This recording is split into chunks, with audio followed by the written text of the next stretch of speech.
ואמרו לנו, רגע, קודם אני אספר לך את זה, באנו לברגן-בלזן, אתה שומע? כן. אז ראינו, היה הר גדול, גבוה אולי 50 מטר, מלא גוויות, כבר רגליים היה לחוט, ראש לחוט, ידיים, ככה זה היה נראה, זה אי אפשר לתאר, בשום אופן אי אפשר לתאר איך זה היה נראה.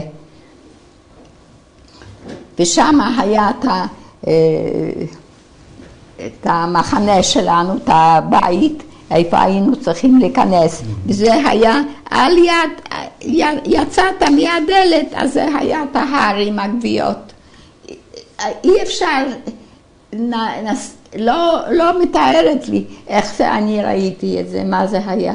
ובכלל שם אנשים, מישהו היה שם כבר זמן די רב, אז כולם היו כבר מתים ישבו ככה, ואת הכינים הלכו עליהם, על הפנים, לא אחד, אבל כל הפנים היה מלא כינים, ככה היה זה. זה היה נורא.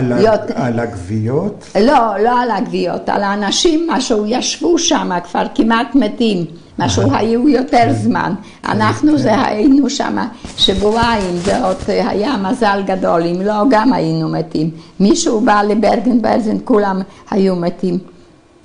האושוויץ היה כבר... אתם בעצמכם או את בעצמך סבלת מהכינים האלה? לא, אנחנו לא. אנחנו היה קבוצה, לא סבלנו מזה. רק אלה משהו כבר היו שם, הרבה זמן. אז לא יכולה לתאר לך איך זה נראה. כל הפנים, כל הזה, ידיים, הכל מלא כינים. זה היה נורא. ושם קיבלנו במשך שבועיים פעמיים אוכל, חתיכה לחם. פעמיים. לא היה בכלל אוכל. בכלל לא נתנו אוכל. וזה הם ידעו כבר אם האנגלים באים. אז מה? אחרי שבועיים פתאום דיברו על זה אם אנחנו מקבלים כל אחד לחם שלם. היה כולם שמחו מאוד וזה היה שמחה גדולה. אבל מה זה היה? אחר כך נודע לנו. היה שם אחד רופא גרמני, והוא ידע עם הלחם הזה עם רעל. אז הוא אמר, אם לא עכשיו נתת לחכות עוד כמה שעות. הוא לא פחד, ידע עם האנגלים כבר בדרך. אז הוא רצה לטובתנו. שלא תאכלו. שלא נאכל. והוא עצר את הלחם לכמה שעות, אני יודעת, ל6 שעות, משהו בבוקר היינו צריכים לקבל, וככה בשעה אחרי צהריים הגיעו בכביש, אנחנו היינו בגדר טייס, איפה אנחנו היינו, לא יכולנו לצאת לכביש, אז הגיעו האנגלים עם הזה, ובכל השפות אמרו, אתם חופשיים בכל השפות, בגרמנית, בפולנית, באנגלית, בכל השפות, אמרו ביידיש, אם אנחנו כבר חופשיים. אתה יודע, אי אפשר היה לתאר את הרגע, איך זהו. אז, והם פתחו לנו את השערים, אלה האנגלים, וכולם התחילו לרוץ, מישהו יכול היה, שם היו בתים מחסני אוכל בשביל קצינים גרמנים, וכמה היה שם האוכל, ואנשים היו לוקחים את האוכל, איך יאכלו, ככה בשמלות, במשהו היה, בצלחות האלה, זה היה צלחת, ויעשו אוכל, וזה, אנשים, זה היה אסון גדול, ואנשים לא היו רגילים לאוכל הזה, וזה היה שם שפק, וכל שומן חזיר. שומן, ואנשים אכלו, והיו מתים אולי 50,000 בסביבה שלנו מהטיפוס, מזה, ואכלו את זה. כן. אני הייתי שם עם חברה, אז אני תפסתי, לא יודעת איך זה, אני לא הלכתי על זה. אתה רוצה לכתוב? תמשיכי. אני לא רצתי לשומנים האלה, לבשר. אנחנו לקחנו תפוחי אדמה ככה בסמלה, כמה יכולנו, תפוחי אדמה וכרוב חמוץ.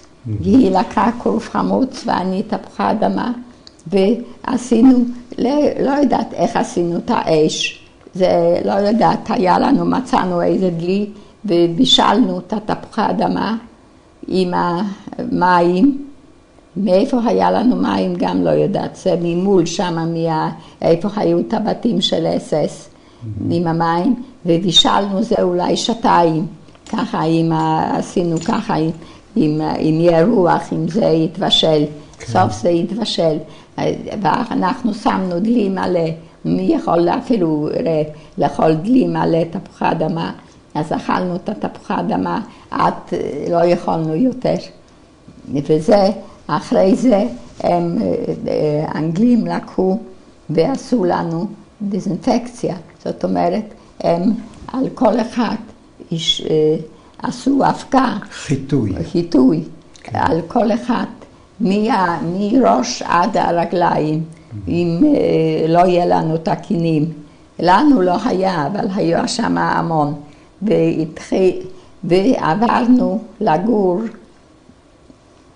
שמה בברגן-בלזן, שמה זה היה את המחנה הגדול הגרוע ביותר, והיה שמה בתים של האס-אס.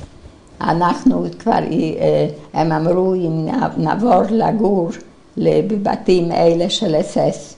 וככה היינו כמה 5, 6 או 8 בנות, ולקחנו כזה חדר, אני זוכרת, וכל אחד היה לה מיטה כבר לחוד, מיטה, והיינו שמה. ומה זה היה? כן, והיה שמה גם מחסנים של הלבושים, של האנשים, מה שהם הביאו, גם אמרו להוריד כל הזה, ואמרו לנו ללכת שמה, ולקחת את הליבוש, מה שהוא נמצא, ומצאנו, אני יודעת, חולצה, סמלה, חצאית, משהו, וככה היה לנו כבר משהו להחליט מהשמלות האלה בפסים. זה הלכנו עם זה כל הזמן, אחד סמלה ואחד תחתון, ועם זה הלכנו כל הזמן. זה היה משהו, וכבר היה לנו כאילו להחליף, והיינו גרים בבתים האלה. זה היה, לא היה כבר מלחמה, כבר היה, האנגלים כבר היו שם, היה עוד מלחמה בברלין וזה אחר כך, אבל פה האנגלים כבר נכנסו. אז היינו שמה, ותכף אחרי זה אונר"א הייתה שולחת לנו חבילות אוכל מאמריקה, וזה היה כל שבוע או יותר, לא זוכרת, היו אוכל רף, היו שולחים ואוכל טוב, והם האנגלים אחר כך כבר, כל האנשים הם לא נתנו את האספקט, הדברים שומנים, אם אנשים לא ימותו. מתי התחילו לאכול, אז 50,000 מתו מזה, מהטיפוס. טוב, זה היה אחר כך, אחרי זה. אז היינו שמה, ושמה בהנובר, זה היה כאילו קהילה יהודית כבר.